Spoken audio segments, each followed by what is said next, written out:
Hello दोस्तों, स्वागत है आप सभी का आपके अपने चैनल गुरुमंत्र इंस्टीट्यूट पर। जैसे कि आपको पता है कि आपकी परीक्षा की इम्पोर्टेंट तारीख आ चुकी है, तो आपकी परीक्षा के लिए इम्पोर्टेंट क्वेश्चन मेरे को कराने थे, महत्वपूर्ण प्रश्न मेरे को कराने थे, महत्वपूर्ण न्यूमेरिकल्स आपको कराने थे, राइट।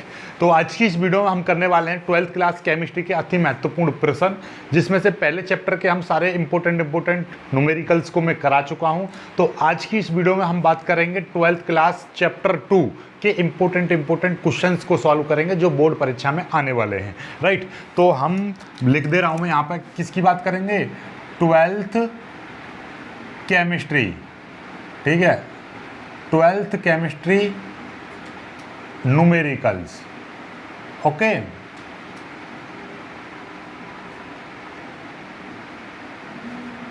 ट्वेल्थ केमिस्ट्री न्यूमेरिकल्स की हम बात करेंगे लेसन 2। तो लेसन 2 के जितने भी महत्वपूर्ण प्रश्न है जो बोर्ड परीक्षा में आने के जिनके चांसेस है, और इवन बोर्ड परीक्षा में जो आएंगे वो सारे क्वेश्चन में बोर्ड पे करा दूंगा, ओके। चलिए, तो सबसे पहले ये कुछ फॉर्मूले हैं, ये आपको याद कर लेने हैं। इन फॉर्मूलों को याद कर लोगे तो आपका इस चैप्टर से कम यानी कि चॉइस वालों को मिला जुला के कम से कम इस चैप्टर से 5 से 6 नंबर के न्यूमेरिकल्स आएंगे। इस चैप्टर से ही 5 से 6 नंबर से क्यों आएंगे, क्योंकि इस चैप्टर का जो न्यूमेरिकल्स है वो चॉइस में भी मिलेगा आपको, राइट। क्योंकि 3 नंबर का एक न्यूमेरिकल आएगा। कुल मिला के 10 से 15 नंबर के न्यूमेरिकल्स आते हैं आपके केमिस्ट्री से, और केमिस्ट्री में 4 चैप्टर हैं जिनसे न्यूमेरिकल आएंगे, राइट। तो 4 में से भी जो तीसरा चैप्टर है वो ना के समान है, उसको काउंट मत करें, क्योंकि उसमें से कभी कभी आता है। बाकी 1, 2, 3 चैप्टर बचते हैं जिनमें से 10 से 15 नंबर के न्यूमेरिकल्स आते हैं, राइट। चलिए, तो स्टार्ट करते हैं। ये देखिएगा, सबसे पहले कुछ ये फॉर्मूले हैं। जब भी कभी भी मोलों की संख्या पूछे, ये समझ लीजिए इंपॉर्टेंट फॉर्मूले। अब इनमें मत कहना कि सर इससे भी कम करा दीजिए, कम से कम लिखें, बस इनको कर लेना, इनसे ज़्यादा न्यूमेरिकल्स निकलेंगे नहीं। इन्हीं फॉर्मूले से सारे न्यूमेरिकल्स आपके निकल जाएंगे। चलिए देखिए, एक ये है पहला जो फॉर्मूला है, मोलों की संख्या आपसे पूछने लगे तो क्या लगाओगे फॉर्मूला, मोलों की संख्या बराबर भार बट्टे अणुभार, राइट। और यदि मोलरता आपसे पूछने लगे, मोलरता, तो मोलरता का फॉर्मूला होता है मोलों की संख्या बट्टे विलयन का आयतन। क्या, विलयन का आयतन। तो विलयन का आयतन किसमें भी, लीटर में। यहाँ पर आयतन लीटर में लोगे, याद रखना।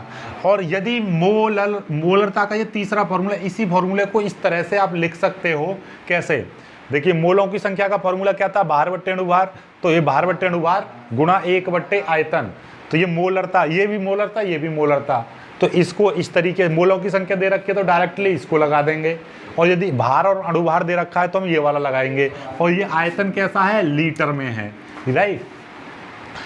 चौथा, मोललता। देखो, ये मोलरता है, ये मोललता का फॉर्मूला क्या है, मोलों की संख्या बट्टे आयतन। आयतन किस में लेना है, लीटर में लेना है। मोललता का भी किस में लेना है, लीटर में लेना है, ओके। चलिए, यहाँ पे अरे एक सेकंड, मोलों की संख्या बट्टे ये किलोग्राम में लेना है। ये यहाँ पर आयतन किस में लेना है, किलोग्राम में। याद रखना, कुछ के दिमाग में ये आ रही हो, सर जी आयतन की यूनिट तो लीटर होती है, आपने तो यहाँ पर किलोग्राम लिखा है। तो हाँ बच्चा, किलोग्राम भी होती है, आयतन की यूनिट केमिस्ट्री में किलोग्राम भी होती है। आगे जैसे जैसे प्रश्न आएंगे मैं आपको बताऊंगा 1 लीटर में कितने किलोग्राम होते हैं और 1 किलोग्राम में कितने लीटर होते हैं, ये सारा कुछ हम बात करेंगे इस वीडियो में। चलिए आगे देखते हैं। पांचवा फॉर्मूला नॉर्मलता आपसे पूछेगा तो क्या करोगे, ग्राम तुल्यांकों की संख्या बट्टे आयतन, ऐसे लगाएंगे फॉर्मूले। छठा आपसे पूछने लगे मोलरता गुणा अणुभार बराबर नॉर्मलता गुणा ग्राम तुल्यांकों की संख्या, ये फॉर्मूला है। 7 के बाद में आठवां ये राउल्ट का नियम क्या कहता है, P0 माइनस PS बट्टे P0, ठीक है, N बट्टे N प्लस N, जहां पर P0 है शुद्ध विलायक का वाष्प दाब। क्या है, शुद्ध विलायक का वाष्प दाब। PS यानी सॉल्यूशन का प्रेशर, बोले तो विलयन का वाष्प दाब। ये शुद्ध विलायक जो ओरिजिन बिल्कुल शुद्ध जो होगा उसका वाष्प दाब ये है P0, और ये क्या है आपका विलयन, यानी कुछ इम्प्योरिटी मिला दो या विलयन का जो होगा। विलय स्मॉल n, विलय का अणुभार या विलेय के अणुओं की संख्या, विलेय की अणुओं, ये लिख दे विलेय के अणुओं की संख्या लिखो, विलेय के अणुओं की संख्या, ये अणुओं की संख्या, ठीक। कैपिटल एन क्या है, विलायक के अणुओं की संख्या, या एन स्मॉल एन विलेय के मोलों की संख्या, कैपिटल एन विलायक के मोलों की संख्या यानी अणुओं की संख्या। क्वथनांक, क्वथनांक में उन्नयन 9वां सूत्र है। क्वथनांक में उन्नयन आपसे पूछने लगे तो क्या लगाओगे फॉर्मूला, डेल्टा टी बी बराबर डेल्टा के बी। बी का मतलब क्या है, बॉइलिंग पॉइंट। क्वथनांक का मतलब क्या होता है, बॉइलिंग पॉइंट, तो इसलिए हमने बी लगाया है, ठीक है। ये डेल्टा के बी, इसको बोलते हैं हम मोलल उन्नयन स्थिरांक, मोलल उन्नयन स्थिरांक, ठीक है, into 1000 M into W, delta के इंटू डब्लू इंटू 1000 बट्टे एम डब्लू। ये स्मॉल डब्लू है, ये कैपिटल डब्लू है। इसी फॉर्मूला से यदि मोलल उन्नयन स्थिरांक, ये क्या है, ये है आपका मोलल उन्नयन स्थिरांक। यदि आपसे पूछने लगे मोलल उन्नयन स्थिरांक आपसे पूछे तो क्या लगाओगे formula, delta T into M into capital W बट्टे डब्लू इंटू 1000, ठीक है। 10वां फॉर्मूला है हिमांक में अवनमन, तो वही चीज़ है ये फॉर्मूला डेल्टा के एफ। हिमांक होता है फ्रीजिंग पॉइंट, ठीक है, तो एफ लगाया है, एफ मतलब फ्रीजिंग पॉइंट के लिए, तो ये फॉर्मूला है। बाकी लिख लिया है कि डेल्टा के जो है ये स्थिरांक है, एम विलेय, स्मॉल एम, यहाँ पे स्मॉल एम जो आई है, स्मॉल एम का मतलब है विलेय का अणुभार, और कैपिटल एम विलायक, ये विलेय का अणुभार और ये है विलायक।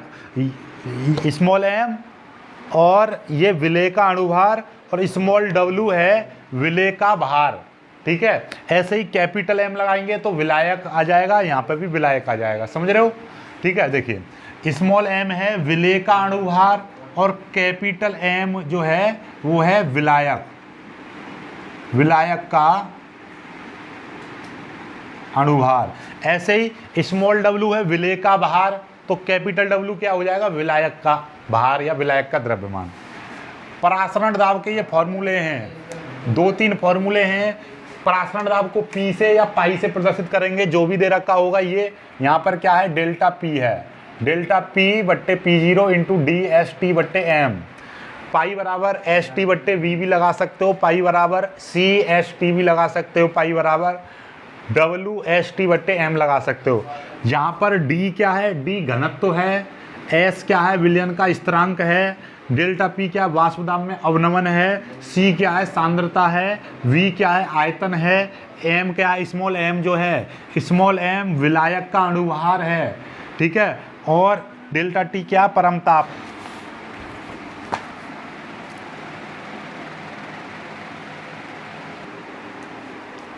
चलिए इसको देख लीजिए, ये स्मॉल एम है, क्या है, ये स्मॉल एम है, और स्मॉल एम का नाम क्या होता है, विलायक नहीं विलेय होता है, विलेय का अणुभार। स्मॉल एम क्या बताया था, विलेय का अणुभार, वही चीज़ है, ठीक है। चलिए तो इसका स्क्रीनशॉट ले लीजिएगा। अब अपने सवालों की तरफ चलते हैं, सवालों को करते हैं, ठीक है, जल्दी से स्क्रीन। तो अब अपने सवालों को कर लेते हैं। सवाल देखिएगा, ये लिख दिए हैं मैंने, पहले इन सवालों को सॉल्व कराएंगे। ये मोललता और मोलरता पर आधारित प्रश्न है, ओके। चलिए तो स्टार्ट करते हैं। देखिए, हाँ, स्टार्ट करने से पहले मैं आपको बता दूं, केमिस्ट्री में क्या माना गया है भैया, माना क्या, ये होता ही है वैसे कि भैया 1 लीटर जो प्योर वाटर जो होता है उसको 1 किलोग्राम में कितना होता है, 1 लीटर होता है, या 1 लीटर का जो भार होता है वो 1 किलोग्राम होता है, या 1 किलोग्राम 1 लीटर, तो यानी कि ये दोनों बराबर होते हैं। तो केमिस्ट्री में जितने भी न्यूमेरिकल्स आएंगे, जहाँ पर आपका 1 लीटर दे रखा है और हमको चाहिए, एक सूत्र में दे रखा है कि आप ग्राम में लीटर में लिखिए, तो लीटर का मतलब क्या है कि 1 किलोग्राम, मतलब क्या है कि 1000 ग्राम वहाँ पे लगा दोगे। जहाँ पे भी 1000 ग्राम आएगा वहाँ पे मैं क्या लगाऊंगा, 1 लीटर का इस्तेमाल करूँगा, ओके। और जहाँ पे 1 लीटर होगा वहाँ पे मैं 1000 ग्राम भी इस्तेमाल कर सकता हूँ, 1 किलोग्राम भी इस्तेमाल कर सकता हूँ, ये चीज़ याद रखना। चलिए बाकी अब आ जाते हैं अपने सवालों पर। देखिए पहला सवाल, देखिए यहाँ से स्टार्ट करना प्रारंभ करेंगे, यहीं से क्या कह रहा है, कि 2.4 ग्राम एथेनोइक अम्ल, ठीक है। देखो एथेनोइक अम्ल का वैसे तो आपको फॉर्मूला पता होना चाहिए, और नहीं पता तो आप क्या करोगे, ये चीज पेपर में मिलेगी, जैसे CH3COOH, ये एथेनोइक अम्ल का फॉर्मूला होता है।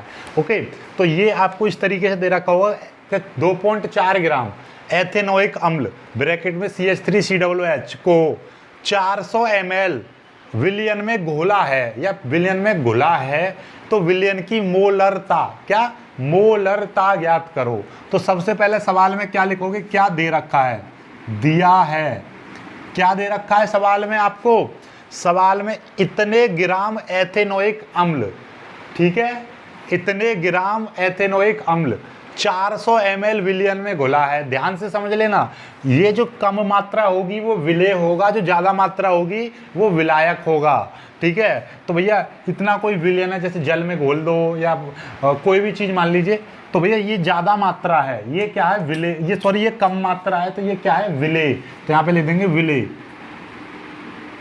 विलेय की मात्रा कितनी दे रखी है, विलेय की मात्रा जो दे रखी है, पहले लिख दो, पहले सीधे सीधे लिख दो, विलेय बराबर क्या है, एथेनोइक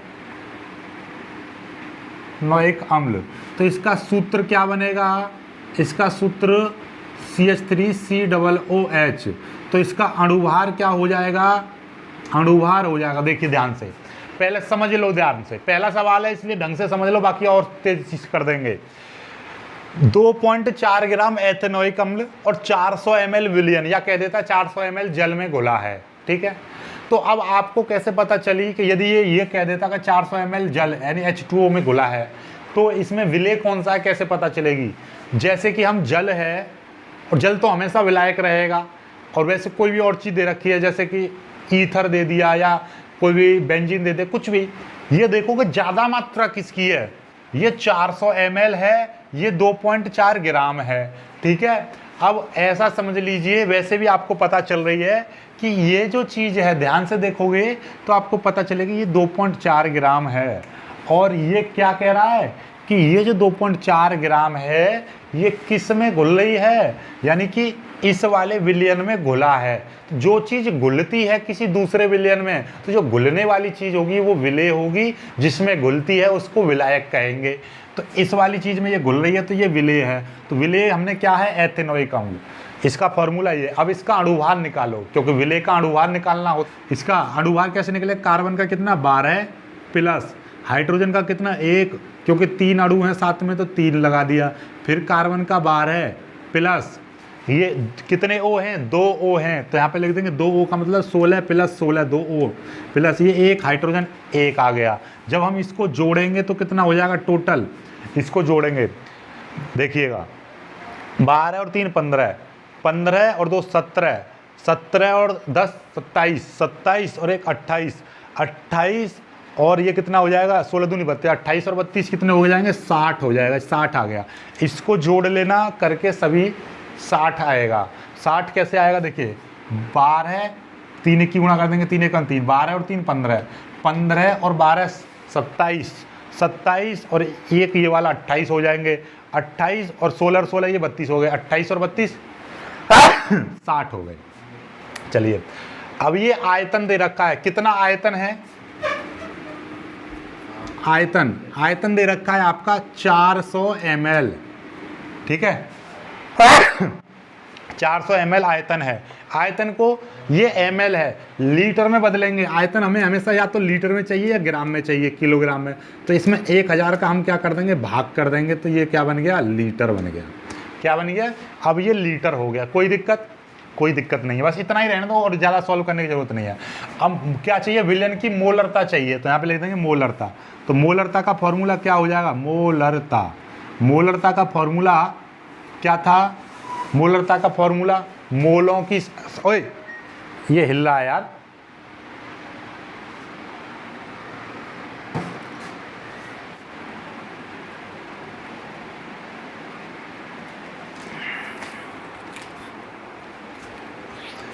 चलिए मोलरता का फॉर्मूला क्या है, सिंपल सी बात, भार बट्टे अणुभार इंटू 1 बट्टे आयतन। तो यहाँ पे लिख देंगे भार बट्टे अणुभार गुणा 1/, आयतन। चलिए फॉर्मूला लग गया। भार कितना है, भार इसमें दे रखा है, देखिए ये रहा भार, भार तो हमने लिखा ही नहीं, ये भार कितना दे रखा है, यहाँ पे लिख दे रहे हैं भार कितना है, भार है आपका 2.4 ग्राम। कितना भार है, 2.4 ग्राम। तो लिख देंगे भार दे रखा है 2.4 बट्टे अणुभार कितना है, अणुभार है 60 गुणा आयतन कितना है, एक बट्टे आयतन, 1/, आयतन कितना है 400/1000। ठीक है, ध्यान से समझ गए। अब देखिएगा ये चीज़ ऊपर चली जाएगी तो कितना आ जाएगा, आपका आ जाएगा 2.4 बट्टे नीचे 60 गुणा ये आ जाएगा 1000/400। ये चीज़ आ गई। अब ये देखिएगा 1 0 से 1 0, 1 0 से 1 0, तो कितना आ जाएगा, और 1 0 से ये वाली 0 कट जाएगी, तो 2.4 नीचे आ जाएगा 6 गुणा 4, तो ये कितना हो जाएगा 2.4/6 चौक 24। ठीक है, अब 24 देखिए ये पॉइंट है, पॉइंट ध्यान से समझो ज़रा। तो यदि इसमें क्या है, ध्यान से देखोगे तो आपको पता चलेगा कैसे कि ये जो भाग करेंगे, यदि ये पॉइंट ना होता 24/24 होता तो 24 एकन 24 इस तरीके से कट जाता, क्योंकि एक अंक बाद पॉइंट है तो यहाँ पे लिख देंगे 0.1, और ना समझ में आए तो ऐसे काट दीजिए। ये 2.4 बट्टे नीचे है 24, पॉइंट हटाएंगे 1 0, ऊपर आ गया 24, नीचे हो गया 240, 24 एकन 24 और 24 एकन 24, ये आ जाएगा इतना, 1/10 आ गया। 10 का यदि भाग करेंगे तो 0.1। जैसे आपका मन करे वैसे कर लेना, 24 एकन 24, और ना समझ में आई तो ऐसे कर दीजिए कि भैया 24 का भाग करिए कितने में, 2.4 में। कैसे करोगे, 24 का भाग पहले 2 में करेंगे, ना जाने की 0, फिर ये वाला पॉइंट यहाँ पे आ गया, अब ये कितना हो गया 24 हो गया, तो 24 एकन 24, काम खत्म। तो कितने बार कटेगा 0.1। ठीक है, क्योंकि ये मोलरता है तो यहाँ पे क्या लिख देंगे, स्मॉल m लिख देंगे, मोलरता में स्मॉल m लिख देंगे। ठीक है, चलिए ये आपका मोलरता निकल चुकी है। तो पहला सवाल आपका क्लियर हो गया। आई होप कि आपका सब कुछ समझ में आ रहा होगा। इससे ज़्यादा इजी और इससे ज़्यादा बेहतर तरीके से कोई नहीं समझा सकता, इसलिए इनको कर लीजिएगा। ठीक है, चलिए आगे बढ़ते हैं, अगले सवाल करेंगे। जो भी ना समझ में आए अगले वाले में आ जाएगा समझ में। जल्दी से स्क्रीनशॉट ले लीजिए।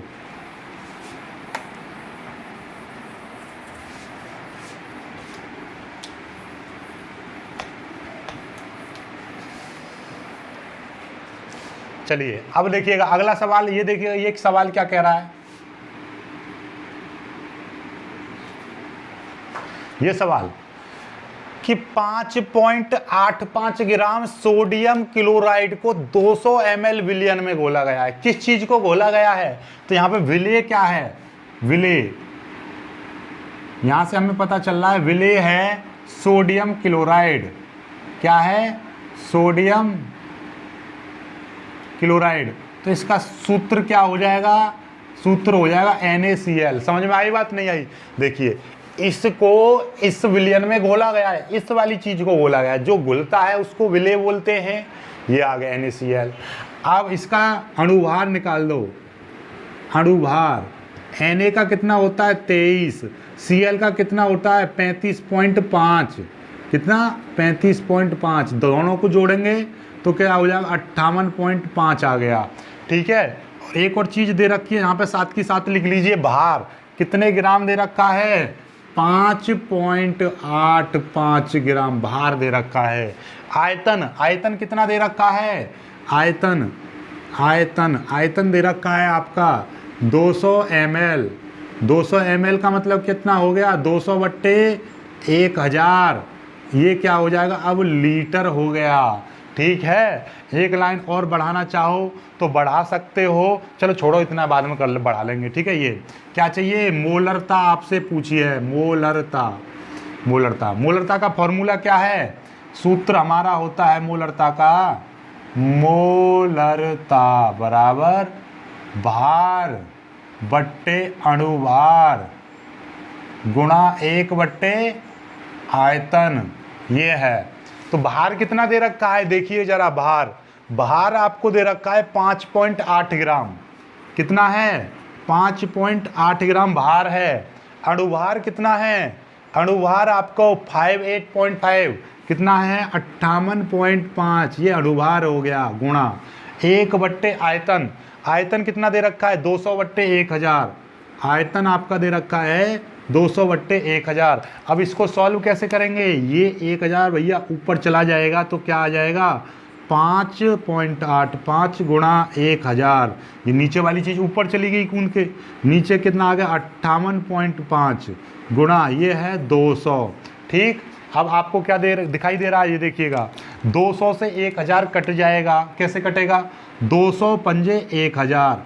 नहीं समझ में आ रहा कोई दिक्कत नहीं है, देखो ऐसे काट लो जिनको नहीं समझ में आ रहा है, जिनको नहीं समझ में आए वो ऐसे काट सकते हो। कैसे काटोगे 1 0 से 1 0, 1 0 से 1 0, ओके। अब ये कितना ऊपर 10 बचा, नीचे 2, चलो एक लाइन और बढ़ा दीजिए। बढ़ाएंगे कैसे देखिएगा, ध्यान से देखो, ऊपर है 5.85, नीचे है 58.5, ठीक है। ऊपर बचा 10 और नीचे बचा 2, ठीक है। अब देखो जरा ध्यान से, अब कैसे करोगे जरा देखो, देख ये पॉइंट के बाद 2 अंक हैं, यहाँ पे भी पॉइंट, यहाँ पॉइंट के बाद कितना है 1 अंक है, तो मैं 1 0 बढ़ा रहा हूँ, तो ये भी पॉइंट के बाद 2 अंक, ये भी 2 अंक, तो अब मैंने ये पॉइंट से पॉइंट मैंने काट दिया। तो अब कितना बचा, अब ये देखिए ऊपर बटा 585 गुणा ये 10, नीचे कितना बचा 58.50 बचा गुणा 2, ये बचा, ठीक है। अब देखिएगा ध्यान से, अब आपका क्या करें, इस 0 से ये 0 काट दीजिए, तो ऊपर कितना बचा 585 बट्टे नीचे कितना बचा 585 गुणा 2, ये आ गया। अब 585 से 585 कट गया, 1/2 आ गया, 1/2 को क्या बोलते हो 0.5, कैपिटल M लिख दीजिए या स्मॉल m लिख दीजिए, कोई दिक्कत नहीं है, मोलरता आपकी निकल आई, ये मोलरता हो चुकी है। समझ में आई बात, नहीं आई? जिसको नहीं समझ में आई हो पूछ सकते हो, नहीं तो आप वैसे ही बहुत सिंपल कैलकुलेशन है, बहुत ही ज़्यादा इजी है, आप कर सकते हो, ठीक है। चलिए जल्दी से इसको कर लीजिए, जल्दी से कर लीजिए, जल्दी से कर लीजिए, एक बार में एक स्टेप करना है ताकि एग्जामिनर देख के कॉपी को खुश हो जाए। कैसे देखिए, ये 10 था, ये ऊपर 1000 था, नीचे 200, तो मैंने 1 0 से 1 0 काटी, 1 0 से 1 0 काटी, ठीक है। अब होता क्या है, जब हमने ये काट दिया तो देखिए आपका ऊपर 10 बचा। मैं चाहता तो इस 2 से 10 को काट देता, लेकिन नहीं, मैंने ये पूरा का पूरा लिखा 5.85 गुणा 58.5, ठीक है, इस तरीके से। अब आपको नहीं समझ में आ रहा है तो दूसरे तरीके से ऐसे भी कर सकते हो आप। देखिए और तो मैं और शॉर्ट बता दे रहा हूँ, लीजिए और शॉर्ट कर लीजिए। और शॉर्ट कैसे करोगे, ये देखिए, ये 5.85 बट्टे 58.5 गुणा ऊपर 1000 हो गया, नीचे आपका 200 हो गया, ठीक है। चलिए देखो ध्यान से कि देखो ये 58 पॉइंट ये देखिए, ठीक है। अब आपका क्या है, ये 58 पॉइंट है, तो या तो इसको एक अंक में आगे ले जाऊंगा तो ये 5.85 हो जाएगा, ऊपर भी 5.85 है, तो जब मैं एक पॉइंट इधर लेके जाऊंगा तो क्या बढ़ेगी, एक घात प्लस की आएगी। क्या आएगी, एक घात। जब पॉइंट इधर की साइड में आता है तो प्लस की घातें आती हैं, पॉइंट इधर जाता है तो माइनस की घातें, याद रखना, ठीक है, इस चीज़ को हमेशा याद रखना।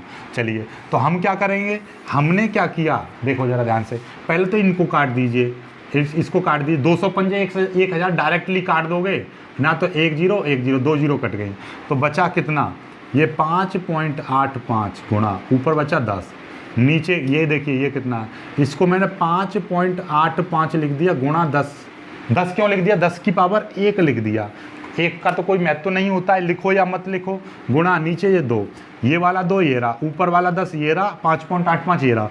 मैंने क्या किया, इस पॉइंट को मैं एक अंक इधर की साइड में ले गया, मैं पॉइंट को एक अंक ले गया, तो एक घात कैसे आ जाएगी, प्लस की आ गई, तो ये 10 की पावर 1 प्लस को लिखो या मत लिखो ऐसे आ जाएगा। अब आपको क्या दिखाई दे रहा है, 5.85 से 5.85 पूरा का पूरा कट गया, इस 10 से ये 10 कट गया, तो कितना आ गया, सीधा ऊपर 1 बचा नीचे 2, 1.2 को बोलते 0.5 m, आ गया ना, आ गया, निकल गई मोलरता, काम खत्म। चलिए जल्दी से स्क्रीनशॉट ले लिए, जो अच्छा लगे कैलकुलेशन जो अच्छा लगे वो कर लीजिए, जल्दी से कीजिए, जल्दी से स्क्रीनशॉट लीजिए, इससे ज़्यादा ईजी, इससे ज़्यादा अच्छा नहीं मिलेगा। और हाँ, साथ ही साथ वीडियो को लाइक करते रहना, ठीक है। चलिए नेक्स्ट सवाल की ओर बढ़ते हैं।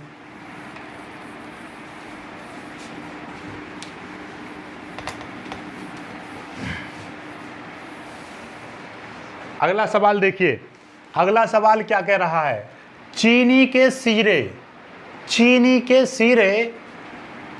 के 214.2 ग्राम में 14 ग्राम चीनी है। ध्यान से समझ लो, अब किसने तो बहुत घुमा दिया पूरा सवाल को कि भैया चीनी के सीरा, चीनी का एक सीरा है 214 पॉइंट इतने ग्राम में 14 पॉइंट कितना इतने ग्राम चीनी है। ध्यान से समझो जरा, आपके बहुत ज़्यादा इसने घुमाया है। क्या कहा है देखिएगा, ये भी ऐसा ही है चीनी के सीरे का, चीनी के सीरे के 214.2 ग्राम में 14.2 ग्राम चीनी है। सेम ऐसा सवाल है, बिल्कुल लाजवाब मस्त वाला। चीनी के सीरे में 214.2 ग्राम 214.2 ग्राम में ये सीरा है। सीरा कितना दे रखा है, चलिए दिया है पहले लिख दे रहे हैं, दिया है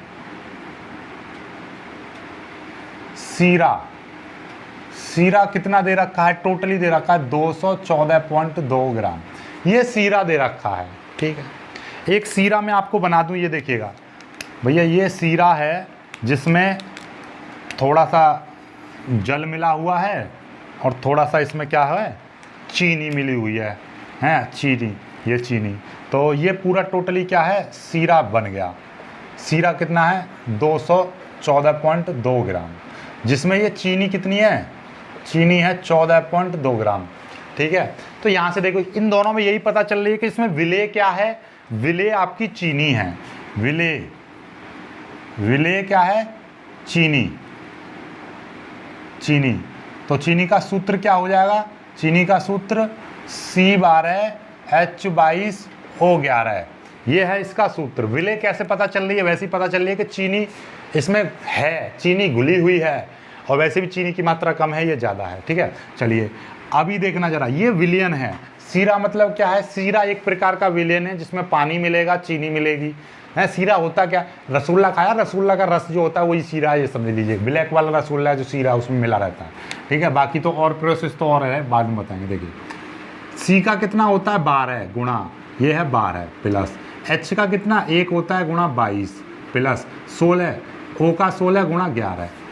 सी का अणुभार 12, क्योंकि 12 अणु है तो 12 की गुणा, एच का 1 होता है, 22 अणु है तो 22 की गुणा, ओ का 16 11, तो इनको 12 की गुणा 12 में करेंगे 144, 22 एकन 22 प्लस 16 की गुणा इसमें करेंगे 11 में तो 176, इसको जोड़ेंगे 342, इसको 144, 22 और 176 इसको जोड़ लो, एक 342 आ जाएगा। चलिए आगे की बात कर लेते हैं। अब हम ध्यान से देखिए, ध्यान से देखिएगा, ये चीज़ तो पता चल गई, विलेय पता चल गई। अब आपको क्या चाहिए, मोललता चाहिए। क्या चाहिए, मोललता। और मोललता का फॉर्मूला पता है क्या है, मोललता का जो वास्तविक फॉर्मूला होता है वो ये होता है, मोललता का फॉर्मूला होता है भार बट्टे अणुभार गुणा 1 बट्टे विलायक का आयतन, वो भी कैसा, किलोग्राम में। और जो मोलरता होती है, मोलरता, अरे यार, मोलरता होती है भार बट्टे अणुभार गुणा 1 बट्टे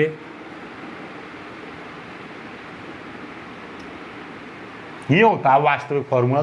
दोनों में अंतर क्या है, ये लीटर में लिया जाता है। जो मोललता होती है उसमें भार बट्टे अणुभार, यानी विलेय का भार बट्टे विलेय का अणुभार गुणा 1 बट्टे विलायक का आयतन। यहाँ पे विलायक का आयतन आता है, जबकि यहाँ पर विलयन का आयतन आता है। तो यहाँ पर तो डायरेक्टली विलयन का आयतन लगा देते हैं, लेकिन यहाँ पर क्या होगा, इसमें पहले विलायक का ही मात्रा निकालनी पड़ेगी। तो विलायक की मात्रा कैसे निकलेगी, तो यहाँ पे निकलेंगे विलायक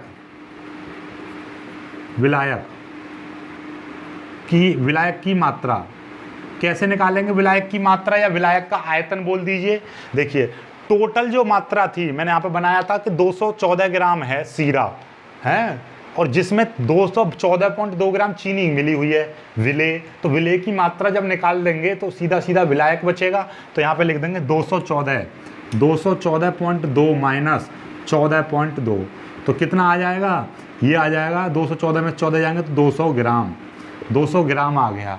क्योंकि यहाँ पे विलायक का ही मात्रा है, विलायक का जो आयतन है किलोग्राम में लिया जाएगा, तो इसको भी मैं किलोग्राम में बदल दे रहा हूँ। तो 200 बट्टे यहाँ पे 1000 का मैं भाग कर दूंगा, तो ये क्या हो जाएगा, किलोग्राम में आ गया। तो विलायक की मात्रा यानी विलायक का आयतन आपका निकल आया। सिंपल सी बात है, यहाँ पे विलायक का आयतन बोल दीजिए या आप यहाँ पे मात्रा बोल दीजिए, कोई दिक्कत नहीं है। तो अब सारी चीज़ें लगभग आ चुकी हैं, तो अब फॉर्मूला में पुट करिए। भार, भार कितना है, विलेय का भार, विलेय का भार कितना था, विलेय का भार, विलेय का भार नहीं लिखा, चलिए विलेय का भार मैं यहाँ पे लिख दे रहा हूँ। विलेय का भार कितना है, 14.2 ग्राम। ये कहाँ से पता चला, ये रहा। भार कितना है, चीनी, चीनी विलेय है, विलेय चीनी है जो कितनी है, 14.2 ग्राम। तो ये आ गया 14.2। अणुभार कितना आया है, अणुभार 342 आया है। 1 बट्टे विलायक का आयतन, आयतन कितना आया है, विलायक का आयतन है 200 बट्टे 1000, 200 बट्टे 1000, ये आ गया। ये चीज़ ऊपर चली जाएगी तो क्या आ जाएगा, 14.2 गुणा ये 1000 आ जाएगा, 1000 ऊपर चला गया, नीचे 342 गुणा ये है 200, ये वाला 200, ये 1000 ऊपर चला गया। सिंपल सी बात है, 1000 बट्टे 200, 142 बट्टे दिए। अब इसको कैसे करेंगे देखिएगा ध्यान से, ये तो डायरेक्ट कट गया, 200 पंजे 1000, ये आ गया। अब ये 14.2 है, इसमें भाग करेंगे कितने का, 342 का। जब 342 का यदि इसमें भाग करेंगे तो कैसे, पहले देखिए, ये देखिए इसमें पॉइंट से इधर वाले में 342 का 14 में भाग करेंगे, ना जानेगा, ना जाने की 0। अब ये वाला पॉइंट ऊपर पहुंच गया, तो अब ये कितना हो गया, 142 हो गया। 342 का 142 में भी भाग नहीं जाएगा, अब ना जाने की 0 लगा देंगे हम, ठीक है, मतलब ऊपर पॉइंट लगा हुआ है इसलिए 0 बढ़ा देंगे। अब इसका 342 5 बार देखें, 3 पंजे 15, 1500 हो जाएगा, नहीं 4 बार, तो 4 बार चला जाएगा, 4 दूनी 8, 4 चक 16 का 6, 4 3 12 13, इतने बार, तो कितना आ गया, 0.04 गुणा ये है 5। जब 5 की मल्टीप्लाई करेंगे इसमें तो 0.5 चौक 20 इतना आ जाएगा, इतने एम। ये आपकी मोललता आ गई, कैपिटल एम लिख दीजिए, मोललता निकल आई, ठीक है। ये मोललता आपकी निकल आई। समझ में आई बात, नहीं आई, इसको दोबारा से कर वीडियो को चलाना, समझ में आ जाएगा, ठीक है। फिर से आगे बढ़ते हैं, आगे सवाल करिए, ठीक है।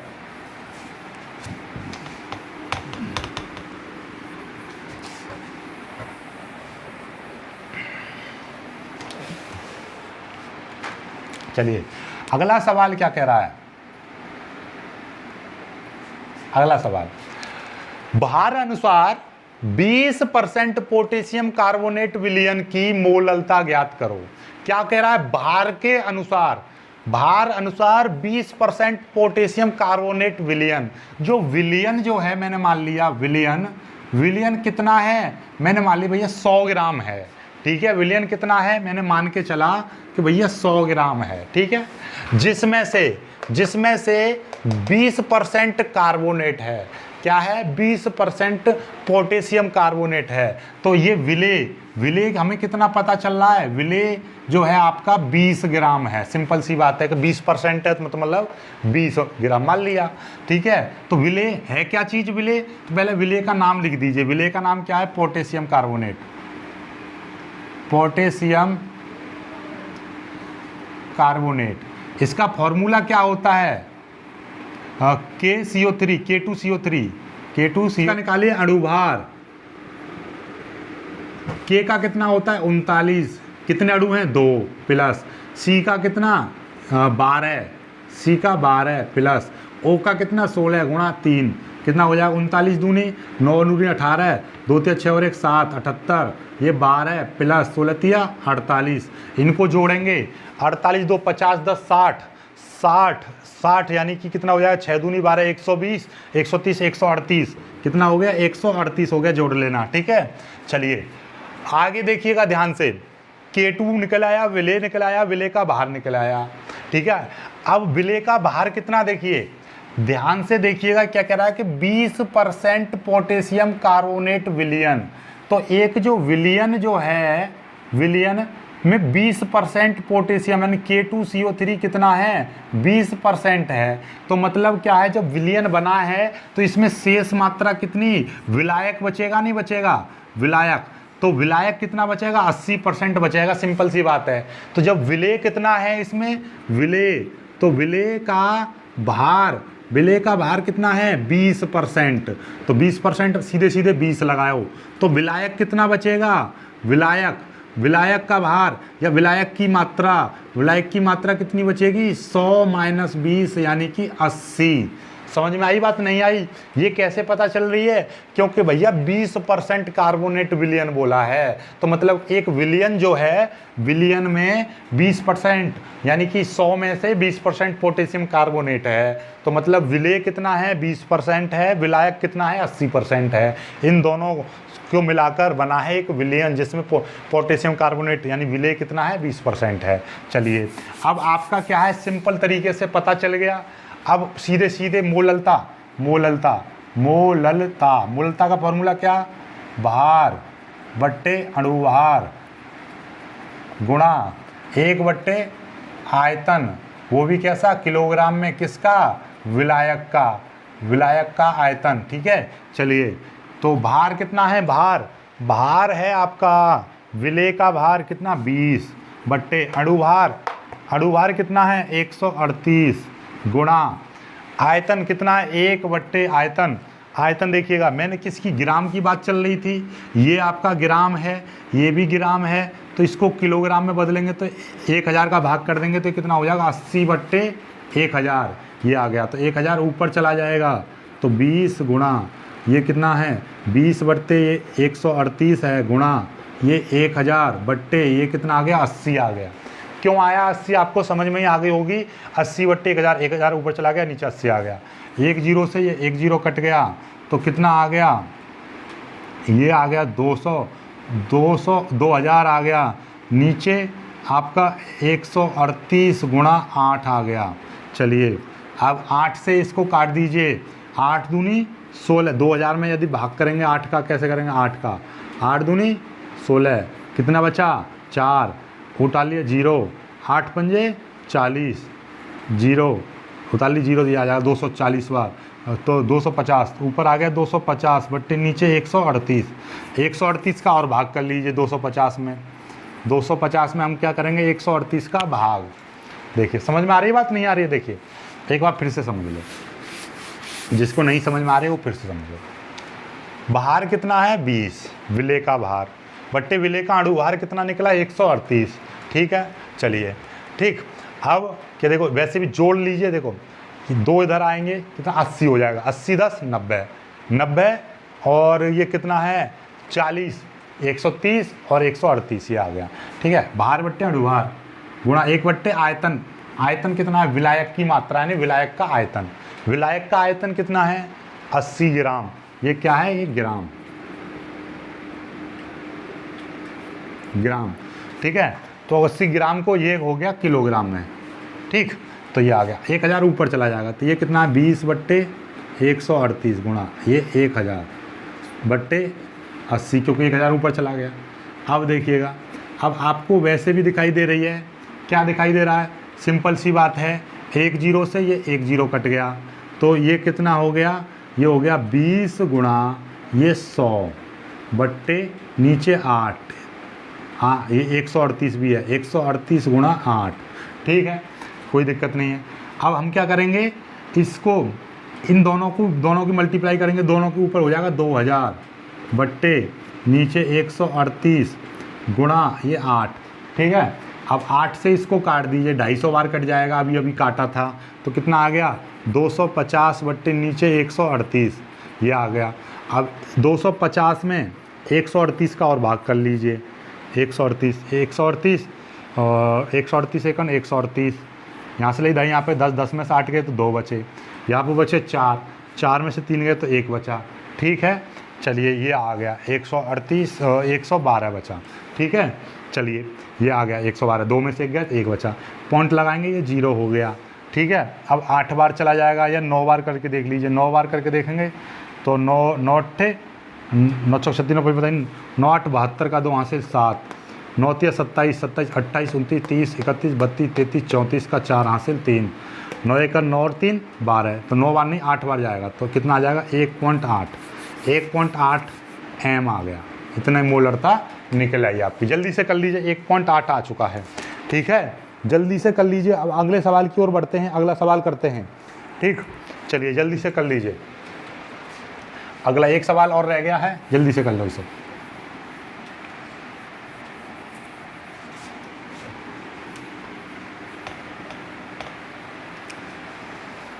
चलिए,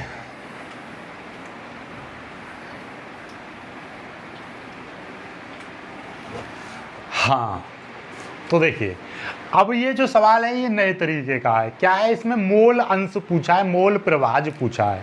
तो मोल प्रभाज देखिएगा, जब भी कभी मोल प्रभाज कैसे निकलता है कि दो यौगिक हैं ए और बी, इन दोनों को मिक्स करके एक विलयन बनाया गया, विलयन। तो हमको क्या चाहिए, ए का मोल प्रभाज चाहिए और बी का मोल प्रभाज चाहिए, दोनों का चाहिए। तो सबसे पहले हम क्या चाहिए, ए के मोल की संख्या, ए के मोल, तो वो हम निकालेंगे। तो हमने मान लिया N1। ऐसे ही बी के मोल, वो हमने मान लिया N2। तो जब मोल प्रभाज, ए का मोल प्रभाज, ए का मोल प्रभाज इस तरीके से निकलेगा कि भैया N1/N1 + N2, इस तरीके से।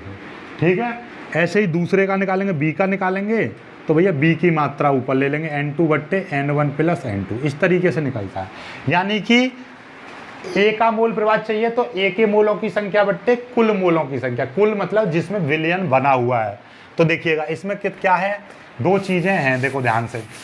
एक विलयन इसमें दिया है, क्या दे रखा है, एक विलयन है, यानी कि 72 ग्राम जल और 92 ग्राम एथिल अल्कोहल का एक मिश्रण है। देखिएगा एक मिश्रण इस तरीके से बनाया है कि इसमें जल प्लस एथिल अल्कोहल, जल की मात्रा कितनी है, जल की मात्रा है 72 ग्राम और एथिल अल्कोहल की मात्रा कितनी है, 92 ग्राम, ये है। ठीक है, चलिए, तो जल का फॉर्मूला क्या होता है, जल का फॉर्मूला होता है H2O। तो इसका अणुभार कितना हो जाएगा, इसका अणुभार 1 × 2 + 16, H का 1, 2 अणु है तो 2 की गुणा, O का 16 कितना हो जाएगा, 18 हो जाएगा। 1 2 1 2 + 16 18। ऐसे ही इसका सूत्र क्या हो जाएगा, इसका सूत्र हो जाएगा C2H5OH। तो इसका अणुभार कितना हो जाएगा, इसका अणुभार हो गया, देखिए अणुभार कैसे निकलेगा कि C का कितना है 12 × 2 प्लस H का 1 × 5 + 16 + 1, C कितना 12 × 2, 2 का अणु है, H1 × 5 अणु, O1 16, H तो कितना हो जाएगा 12 दूनी 24 + 5 + 16 1 17, कितना हो गया 16 और ये 29 और 17, 16 2 3 और 1 4 46, कितना हो गया 46 हो गया। चलिए अब हमको क्या निकालना है, दोनों के मोलों की संख्या निकालनी है। तो पहले निकालेंगे जल के मोलों की संख्या, जल के मोलों की संख्या N1 मान ली हमने। कैसे निकालेंगे, भार बटे अणुभार। जल का भार कितना है, जल का भार है 72, अणुभार कितना है 18, 18 चौक 72, सीधे सीधे 4 आ गई।